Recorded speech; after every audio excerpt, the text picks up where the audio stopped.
जैसे आगे गए ना बावड़े रहते भी सब जहां, बिन साहिब की बंदगी कहीं ठोर ठिकाना ना। सब ने बोला, जिस दो सामने बात करे उसने या बाड़ी बोले, वो ने पागल है सारा दिन ये कहता रहता, चलो चलो। और वो बतावा साची कि यहाँ कोई ठिकाना नहीं है, तुम गंदे लोक में रह रहे हो। एक और स्थान है जहां मैं देख कर आया हूं। अब वह उनका पल्ला पड़ा नहीं, तो वो उसने पागल के, पर गरीबदास ने वो सारे पागल लग गए। वो तो थे ही पागल। जब गरीबदास जी कहते हैं, बिन उपदेश अचंभ है, ये क्यों जीवत है प्राण, और भक्ति बिना का ठौड़ है, ये नर नाही पाषाण। कहते बिना नाम के, बिना भक्ति के ये जी की सांस पर रहे हैं। ये मनुष्य नहीं, ये पत्थर है, इनमें अकल नाम की चीज नहीं। आज कार कोठी बंगले बड़ी फैक्ट्री ला कर बैठ गया, कल मृत्यु होगी। क्या था तेरा यू? कुछ आंखें खोलो। ज्ञान अध्यात्म मार्ग से यहाँ सिर्फ इतना ही बताया जाता है, एक आत्म ज्ञान सुना कराया जाता है, एक परमात्म ज्ञान है। आत्म ज्ञान तो ये होता है तू कौन है, कहाँ से आया है और तेरा कर्म क्या है। और परमात्म ज्ञान है कि भगवान कौन है, परमात्मा कौन है। अभी तक हमें ना आत्म ज्ञान था कि हम कौन है, कहाँ से आए हैं।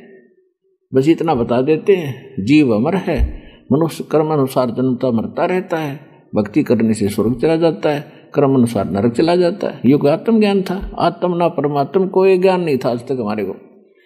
परमात्मा ने आके ये दोनों ज्ञान कराए। तो क्या कहा करते परमात्मा के बिन उपदेश अचंभ है, और क्यों जीवत है प्राण, ये किस आधार पर जी रहे हैं ये प्राणी, और भक्ति बिना कहाँ ठोर है, ये नर नाही पाषाण। फिर क्या बताते, तीन लोक का राज जीव को जय कोई दे, और लाख बधाई क्या करे जय नहीं नाम तेने। फिर क्या बताते थे कि उदय अस्त का राज मिले तो बिन नाम बिगार। ओए होए होए। अब क्या बताते हैं परमात्मा, अगम निगम को खोज ले, बुद्धि विवेक विचार, उदय अस्त का राज मिले भाई तो बिन नाम बिगारे। ओए होए। ये इतने गुण रहस्य की वाणी बताइए, जीव के समझ मान की थी। दया करी दाता के ऊपर परमात्मा परमेश्वर ने ये सूक्ष्म वेद के रहस्य को जाना। क्या बताना चाहते हैं परमात्मा कि कुछ थोड़ा सा विचार कर कि यदि जीव को पूरी पृथ्वी का शासक राजा भी बना दे, तो अगर भक्ति नहीं कर रहा, देखो भक्ति चाहे राजा करो चाहे रंग करो, राजा मर्यादा में रहे, भगवान से डर के चले। राजा की जो प्रजा होती है उसके बच्चे होते हैं, एक रूल ये है। लेकिन अब वर्तमान में राजा की प्रक्रिया बदल गई। हम सोच रहे हमने बहुत अच्छी प्रक्रिया बना दी, इलेक्शन से चुने जाते हैं। तो वो इलेक्शन से चुने हुए क्या करते हैं, जिस भी पार्टी का शासन आ जाता है वो अपनों की तरह मेयर करते हैं, दूसरा न रगड़ देते हैं। बताओ, राजा का काम नहीं कर रहे होते, एक दुश्मन का भी काम साथ कर रहे।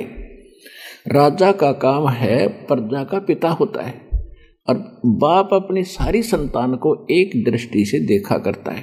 वो अलग बात है, कोई निकम्मा लड़का है, बेटा है, बेटी, उसको खुरकाना धमकाना तो पड़ जाता है बाप ने, लेकिन फिर भी उनका अहित नहीं सोचता। तो वर्तमान में इन राजाओं की क्रियाएं बदल गई, इनके विचार बदल गए, ये कलयुगी राजा कहलाते हैं। तो राजा पूरी प्रजा का पिता होता है।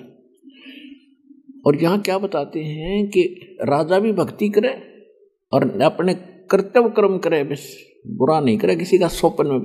पिछला उदाहरण देख लो, श्री रामचंद्र जी दशरथ के पुत्र, जो विष्णु अवतार थे, अयोध्या के राजा थे, और उसको कहीं कोई दिक्कत होती है क्षेत्र में, मंत्री महामंत्री या कोई उसके गुप्तचर आकर बताते थे कि ऐसे ऐसे उस क्षेत्र में उस व्यक्ति ने ऐसी गलती की है, तो वो उन पर विश्वास नहीं करते थे।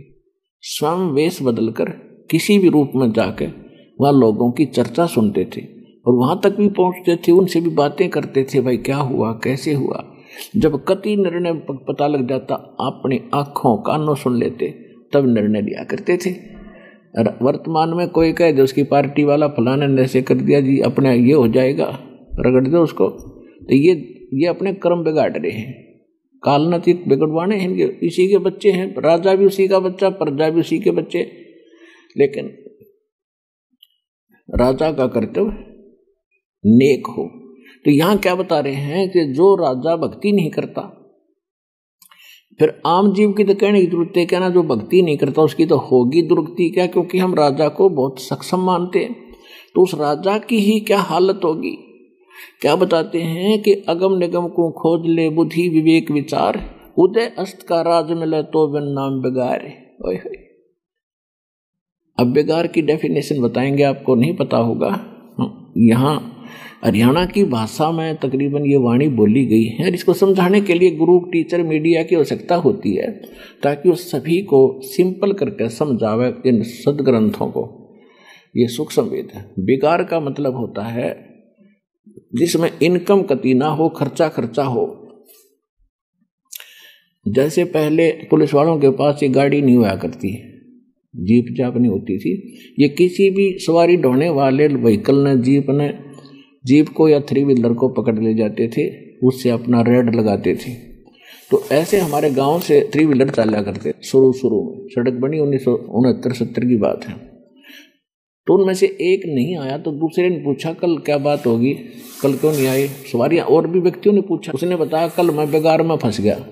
बेगार कैसे, पुलिस वाले पकड़ लेके जाते ही शाम न गया, और सारी रात और सारा अगली रात को छोड़ दिया। तेल मैंने अपने पल्ले से डलवाया, और सारा दिन पहिया टिक्या नहीं, सारा दिन घूमता रहा।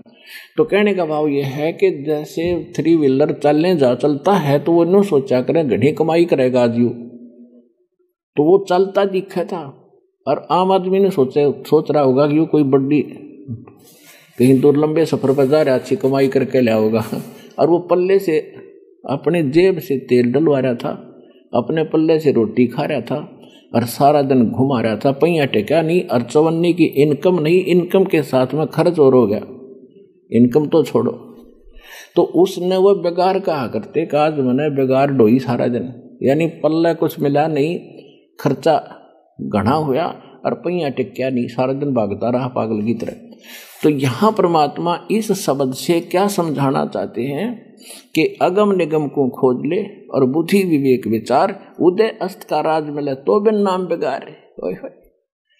देखो पूर्व जन्म के पुण्य संस्कारों से कोई उच्च पद प्राप्त होती है, कितने चाहे कोई सेठ बनता है, कोई IAS IPS बनता है, इंजीनियर डॉक्टर बनता है, जज बनता है, या मंत्री मुख्यमंत्री प्रधानमंत्री राष्ट्रपति बनता है, तो ये पिछले पुण्य कर्म से बनता है। जैसे पहले किसी की इन्वर्टर की बैटरी चार्ज है, अब जिसकी अच्छी बड़ी बैटरी हो तो सारा दिन भी चल पड़े, मनमान 1-2 पंखा रे कूलर चल पड़े, उसने आगे चार्जर नहीं लगा रखा है ना उस बैटरियों का, चार्जर इन्वर्टर के, तो फिर भी चलती दिखेंगी वे, लेकिन वो एकदम खत्म होंगी, फिर एकदम डाउन मार जाएंगी, वो डिस्चार्ज हो जाएंगे। इसी प्रकार ये जो जितने भी राजा को ही लेकर चलते हैं, उसके बाद अन्य की सबकी स्थिति उस समय आ जाती है, जब उसके साथ यह बनेगी तो बाकियों के साथ क्या होगा, अंडरस्टूड है। तो राजा के पूर्व जन्म की बैटरी जब तक चार्ज थी, यानी उसके जो पुण्य थे, उसके जो जेब में पैसे थे, उसको वो खर्च कर रहा था। अरनू देखो वहाँ मीटिंग कर रहा है, वहाँ फिर जा रहा है, कल वहाँ उसके स्वागत में खड़े हैं, सारा दिन और ऐसे सारा जीवन व्यतीत कर दिया, आगे पाछे उसके चहल पहल रहती है। तो वो क्या कर रहा है, वो बेगार कर रहा है, बेगार अपनी पूंजी नाश कर रहा है, चवन्नी का इनकम नहीं, यानी सतभक्ति नहीं उसके पास, और अपने पुण्यों को स्वयं ही बर्बाद कर रहा, खर्चा रोज हो रहा है और इनकम है नहीं, उसको बेगार कहते हैं। चाहे वो कुछ बना रहा, अगले दिन आज राष्ट्रपति प्रधानमंत्री किसी देश का है, मृत्यु के उपरांत वो पशु योनि में गधा बन गया, वो खाक राष्ट्रपति रहा, फिर क्या प्रधानमंत्री बना। तो परमात्मा ये याद दिलाना चाहते हैं, अगम निगम को खोज ले, बुद्धि विवेक विचार, और उदय अस्त का राज मिले तो बिन नाम बेगार। अब ये बातें आपके कलेजे में लगनी चाहिए, ये बात कहने सुन की नहीं, ये कर पाड़न की है। गरीबदास साहिब ने परमात्मा से प्राप्त ज्ञान के आधार से हमें बताया है कि ये बातें केवल हमने कह दी और तुमने सुन ली, अब बहुत बढ़िया बताई, यहीं तक सीमित नहीं रखना।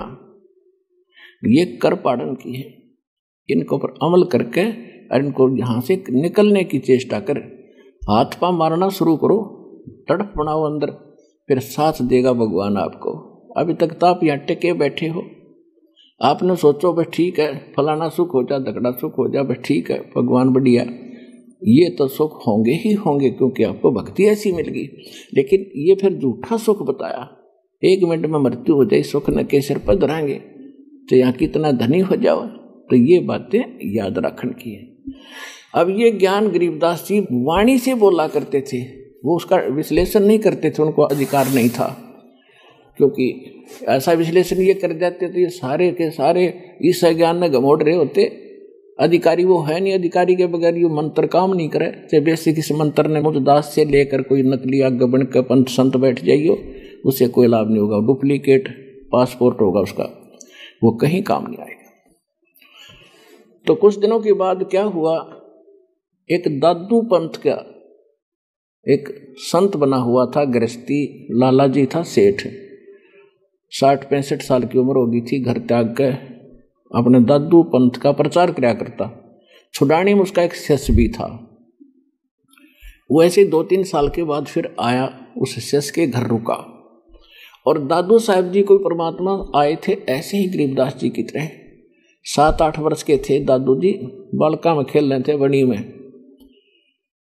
और वहाँ उनको ऐसे ही सचखंड लेकर गए थे, अपने लोटे से एक पान के पत्ते पर रख कर जल पिलाया था, क्योंकि जल परवाना ये पान परवाना होता जो पेय पदार्थ के साथ दिया जाता प्रथम मंत्र में।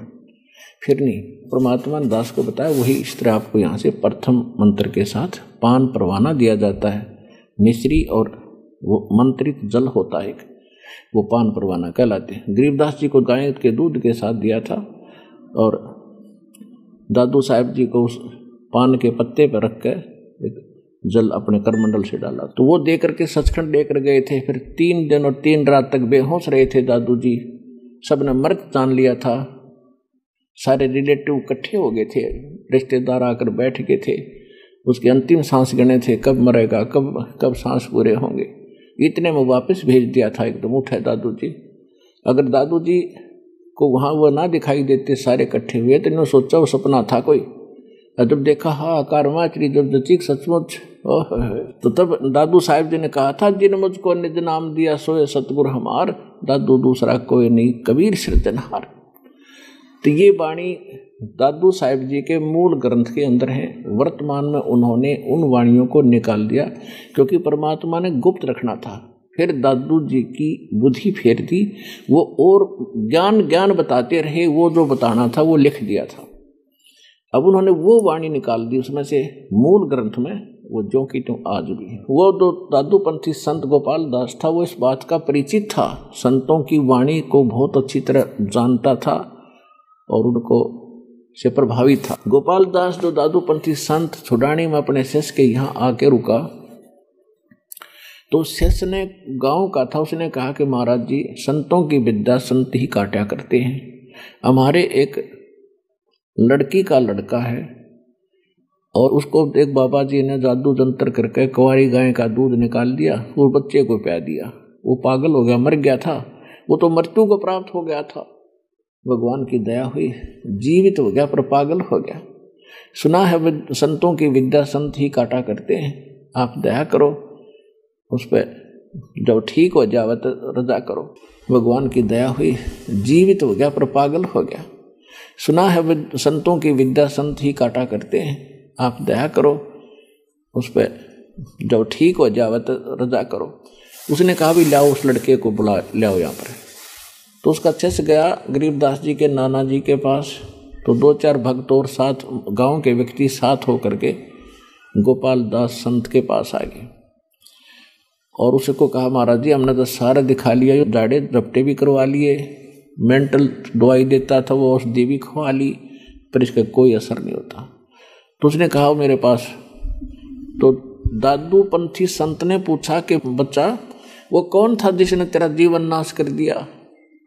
तब हंसे गरीबदास जी कहने लगा मेरा जीव नाश नहीं करा, मुझे आबाद कर दिया। क्या बताया, हम सुल्तानी नानक तारे दादू को उपदेश दिया, जात जुलाहा भेद न पाया वो काशी मोए कबीर हुआ। अनंत कोट ब्रह्मांड का एक रति नहीं भारे, सतगुरु पुरुष कबीरे हैं ये कुल के सिरजनहारे। और ये काफी देर तक वाणी बोलते रहे। 65 साल का महात्मा और 13 साल के बालक के आगे हाथ जोड़ के खड़ा हो गया। कहने लगा महाराज यह वाणी लिखवा दो। होय होय आप तो गजब की वाणी बोल रहे हो। अब गांव वाले जो आ रहे थे इलाज करवाने खातिर बालक का, उस बाबा जी थे, उन्होंने सोचा बच्चे में तो कोई बड़ी बला है भाई, बाबा जी का भी असर हो गया, यो भी इसका साथ हो लिया, हाथ जोड़ गए। अब तीसरे दिन